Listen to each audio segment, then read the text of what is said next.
இஸ்லாமிய சமுதாயத்தை பொறுத்தவரையில் முஸ்லிம்கள் என்றும் மூமின்கள் என்றும் இரு வகையாக இருப்பார்கள்.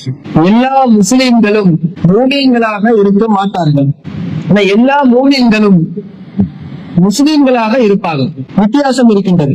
ஏன் இப்படி ஒரு வித்தியாசம் இருக்குதுன்னு சொன்னால், முஸ்லிம்களை பொறுத்தவரையில பெயர் அளவில் செயல்பாடக்கூடியவர்கள் நிறைய பேர் இருப்பாங்க.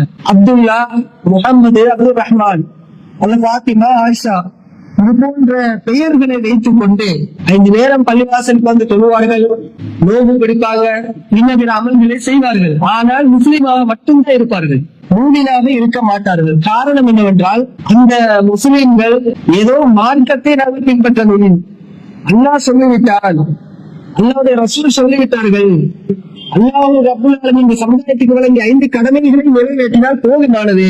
இந்த ஒரு மனநிலையில முஸ்லிம்கள்ல பல பேர் வாழ்ந்து கொண்டு இருக்கின்றார்கள். அதனால் எப்படி இஸ்லாத்தை பின்பற்ற வேண்டுமோ அப்படி பின்பற்றாமல் ஏதோ நானோ என்று தாண்டோடு தரமாக பின்பற்றக்கூடிய முஸ்லிம்கள் அதிகமானவங்க இருக்கிறார்கள். அதனாலதான் இஸ்லாமிய மார்க்கத்தில் இல்லாத சடங்கு சம்பிரதாயங்கள், அல்லாஹ் சொல்லாத, அல்லாஹ்வுடைய ரசூல் காட்டி தராத சில வழிமுறைகளை மார்க்கம் என்று நினைத்துக் கொண்டு செயல்படுத்தி வந்து கொண்டிருக்கிறார்கள். அந்த வழிமுறைகளை, அந்த காரியங்களை பின்பற்றினால் அல்லாஹ்விடத்தில் நன்மை கிடைத்து விடும், அல்லாஹ் நமக்கு கூலியை தந்து விடுவான், இதனால இதை செய்வதனால மறுமையில் வெற்றி பெற முடியும் என்கிற நம்பிக்கையோடு இந்த இஸ்லாமிய சமுதாய முஸ்லிம்கள் வந்து ஒரு சாரார் அவங்க பின்பற்றிக் கொண்டு இருக்கிறார்கள். மதங்களை பொறுத்தவரை நம்ம மூமின்கள் கிடையாது, மூமின்கள் என்று கூட நம்ம சொல்ல முடியாது. காரணம் என்ன?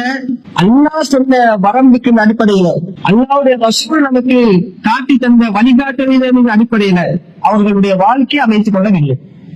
அல்லாஹ் என்ன சொல்கிறார்? என்னிடமிருந்து உங்களுக்கு நேரான பாதை வருது, உங்களுக்கு வழிகாட்டக்கூடியவன் நான் தான் என்று அல்லாஹ் சொல்கிறார். அல்லாஹ்வுடைய அந்த வழிகாட்டுதலை நாங்கள் பின்பற்றி வாழ்கின்ற போதுதான் அவன் தான் உண்மையான மூமின், அவங்கதான் உண்மையான முஸ்லிம்.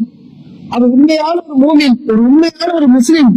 இவர்களுக்கு அளவுக்கு என்னவென்றால், அல்லாஹ்வும் அல்லாஹ்வுடைய ரசூலும் எதை சொன்னார்களோ அதை மட்டும் பின்பற்றக்கூடியவர்கள். அல்லாஹ்வும் அல்லாஹ்வுடைய ரசூலும் சொன்னார்களை பின்பற்றினால் அவங்க மூமின் கிடையாது, முஸ்லிமா இருப்பாங்க. இந்த பேரளவுக்கு முஸ்லிம்.